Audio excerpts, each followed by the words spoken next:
never ever bend to the fact that public health policy is not more important than individual choice. Yeah. Go and fuck yourself. Yeah. That's insane. But Yeah. that's the collectivism right there. We'll be better all together, Yeah.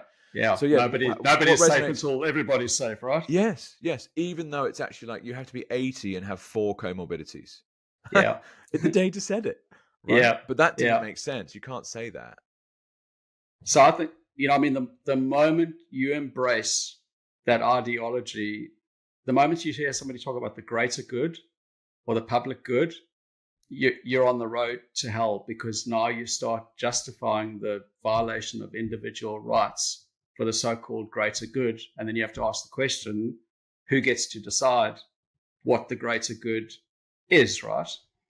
So you get this rulership by the expert class. So I think, Nietzsche said it best with his famous God is dead. He said, well, if God is dead, somebody has to step up to fill his shoes. And that's what you see in that collectivist mindset, right? Is that, okay, well, there's that classic, have you ever seen the Shrek 2 movie? Yeah. And there's that little Lord Farquaad or whatever. I love it. He's got that classic line. He says, he's sending them off to go rescue the princess or whatever. Yeah. He's saying, some of you may die, but that's a risk I'm willing to take, right? And that's it. We are going to do good. You kind of mug the guy, hits him over the back of the head and steal his wallet. And then as you're departing, saying, don't worry, it's for the greater good. This is going to help my grandmother who's sick or something. It's like the moment you allow the justification of theft for the greater good, I think you're on a hiding to nowhere.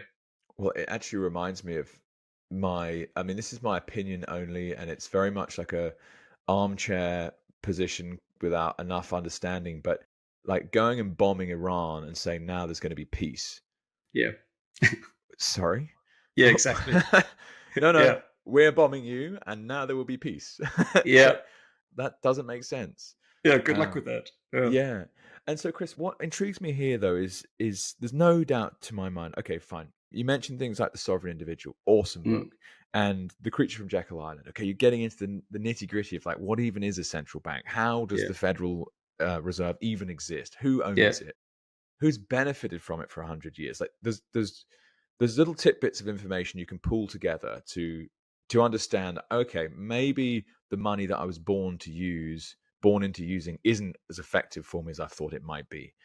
And it's such a penny drop moment for me was that actually money can store value.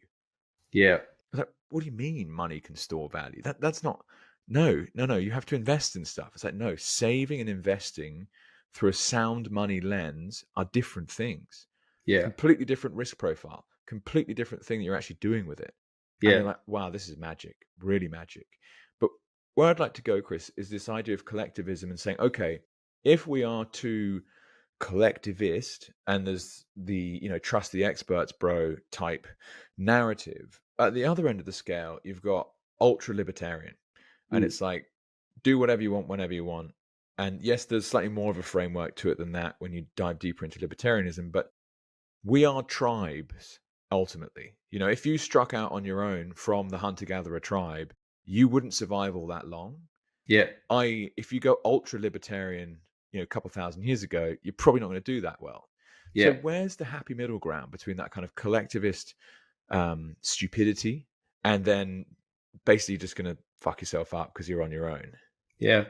It's a really interesting question, right? Because I think everybody gets this notion that like there is a greater good, right? Because we all admire sacrifice.